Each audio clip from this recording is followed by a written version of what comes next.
When you think of an industrial piercing, you think of something similar to this.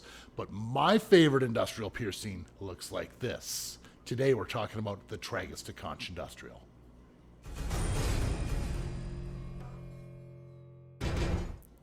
This piercing is exactly as it sounds. It's an industrial piercing connecting the tragus to the conch, but you're going to have that bar custom bent.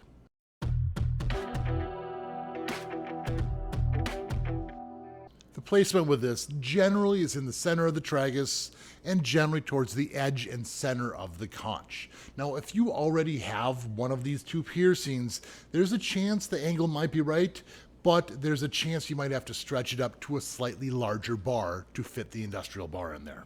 Now, typically when we do this piercing, the angle of the bar is going to look similar to a hockey stick, and the bar has to be a little extra long, so you're going to need to buy a shorter one in the future.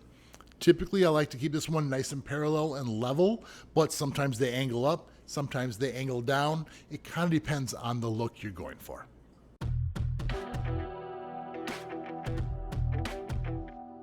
Now, with any industrial piercing, if the angles of the piercings are off compared to the jewelry that's in there, it will contort tissue and cause bumps and a lot of healing problems, if it even heals at all.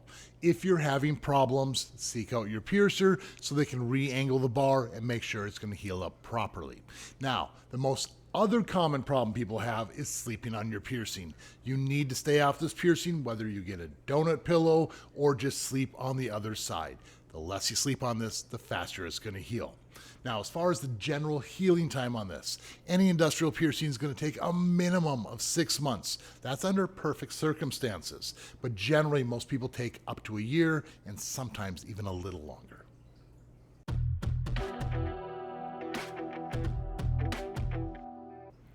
In general, cartilage piercings kind of suck.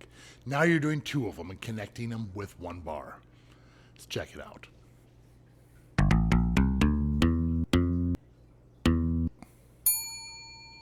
Yep, it's up there. Because they're different angles and it's going to be a lot of contorting to the ear to get this jewelry in. It does hurt a little bit, but the cool factor is through the roof.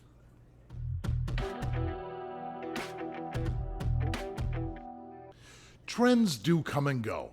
Back in the 90s, we did quite a few of these. Well, I did anyways, and I hope this one comes back. These are beautiful piercings. It gives you a ton of options. The only real issue with this one is if you wear earphones, stethoscopes, or earbuds that go in your ears. So that's the biggest issue. Other than that, this is a crazy cool piercing. What do you think of this piercing? Let us know in the comments. Now, if you enjoyed my video, make sure to hit the like, hit the subscribe, and of course, keep putting holes in your body. See you all in the next video.